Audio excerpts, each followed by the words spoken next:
Bonjour et bienvenue sur cette première vidéo de la série sur la chimie organique consacrée à la représentation et à la structure des entités organiques. On a déjà vu en première plusieurs types de représentation des molécules organiques. On a vu les formules brutes, les formules développées et les formules semi-développées. En terminale, on ajoute une nouvelle représentation qu'on appelle la formule topologique. L'objectif est de gagner en espace de représentation sans perdre d'informations. Pour cela, on ne fait plus apparaître les atomes de carbone ni les hydrogènes qui y sont liés. Prenons l'exemple du pentane, que nous écrirons sous cette forme ici, pour deux raisons. Un, parce que c'est plus proche de la réalité, et pour la deuxième, on verra à la fin de l'exemple. Chaque atome de carbone va donc correspondre à une extrémité d'un segment. Donc par exemple, ici, on va commencer par supprimer le carbone. Au bout, ici, on a un carbone. On va continuer et vous voyez que ici on commence déjà à comprendre que si on avait gardé une ligne droite, eh bien on ne verrait pas l'atome de carbone qui est ici, on ne saurait pas combien il y en a. Et ensuite après on continue, donc là, là et là. Donc voilà la formule topologique du pentane. Chaque atome de carbone correspond donc à une extrémité, ça c'est facile, mais pour les hydrogènes, il va falloir se souvenir que le carbone fait toujours 4 liaisons, et donc les hydrogènes, s'ils ne sont pas indiqués, c'est ce qui va manquer comme liaison au carbone. Donc par exemple pour le premier atome de carbone ici, qui n'a qu'une seule liaison qui est indiquée là, il en manque 3, donc il y a 3 hydrogènes, ce qu'on voit bien ici, et ainsi de suite.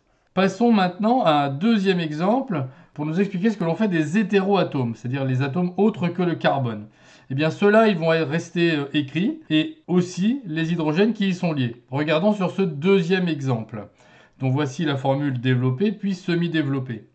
Sur la formule semi-développée, donc une fois encore, à chaque carbone va correspondre une extrémité d'un segment. Donc à chaque fois qu'on a un carbone, on va le remplacer par une extrémité d'un segment. Et on fait évidemment des lignes brisées pour bien montrer les endroits où se trouvent les carbones. Pour le groupe NH2, eh bien là, rien ne va être modifié. Donc ensuite, on va enlever le carbone ici et enlever aussi ce carbone-là. Donc on voit ici l'avantage de cette représentation, c'est que les groupes fonctionnels apparaissent très clairement ici, le groupe amine et le groupe acide carboxylique. Voici deux nouveaux exemples pour vous entraîner. Vous allez pouvoir faire une pause et essayer de les écrire avant d'avoir la solution. Donc voici le corrigé. On retrouve évidemment nos deux formules topologiques. On retrouve sur la première nos atomes de carbone, 1, 2, 3, 4 dans la chaîne principale et le cinquième ici. Et on voit ici qu'on retrouve évidemment toutes nos liaisons, CO, NH2, OH, donc tous nos groupes fonctionnels bien visibles, les carbones étant ici 1, 2, 3, 4. 1, 2, 3, 4 ici. Alors maintenant, on va s'intéresser à la structure, et notamment celle des squelettes carbonés, c'est-à-dire la façon dont sont assemblés les atomes de carbone dans une molécule. On distingue les squelettes carbonés saturés, ça va être ceux pour lesquels il n'y a pas de liaison multiple carbone-carbone, ni de cycle. Voici trois exemples avec ou sans hétéroatomes. Mais on peut aussi distinguer, avoir des squelettes carbonés insaturés. Donc évidemment avec des liaisons multiples, qu'elles soient doubles ou triples. On peut en avoir une seule dans la molécule ou plusieurs comme ici. Et enfin, on peut rencontrer aussi des squelettes carbonés sous forme de cycle. On retrouve ici une molécule très connue qui s'appelle le cyclohexane et ici une autre encore connue aussi, le benzène.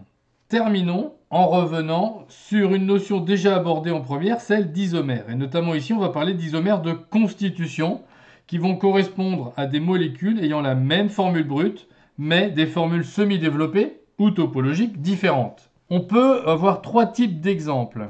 On va avoir ce qu'on appelle les isomères de chaîne ou de squelette. C'est l'enchaînement des atomes de carbone qui va être différent. On peut le voir ici sur l'exemple de ces trois isomères de formule brute C5H12 que sont donc le pentane ici, le 2-méthylbutane ici, ou encore le 2,2-diméthylpropane ici.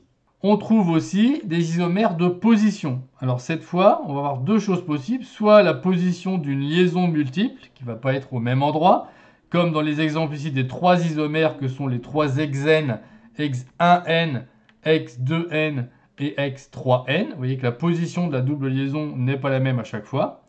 Ou la position de la fonction. Ici, on retrouve 3 alcools qui vont avoir la même formule brute C5H12O, mais pas les mêmes formules semi-développées ou topologiques. Donc ici, on retrouve le pentane 1-ol, la fonction alcool est sur le premier carbone, le pentane 2-ol ici, et enfin le pentane 3-ol. Donc ça, ce sont des isomères de position.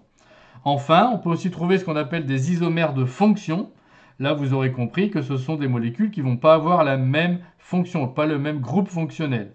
On va reprendre notre pentane 1-ol de tout à l'heure, donc de formule brute C5H12O, et on va retrouver ici ce qu'on appelle un éther, qui s'appelle ici l'éthoxypropane, qui est donc un isomère de fonction de notre propane 1-ol. Deuxième série d'exemples, avec des molécules de formule C3H10O, on va trouver le propanal, qui est donc un aldéhyde, et la propanone, qui est donc une cétone. Voilà, c'est tout pour cette vidéo. Je vous remercie. À bientôt et au revoir.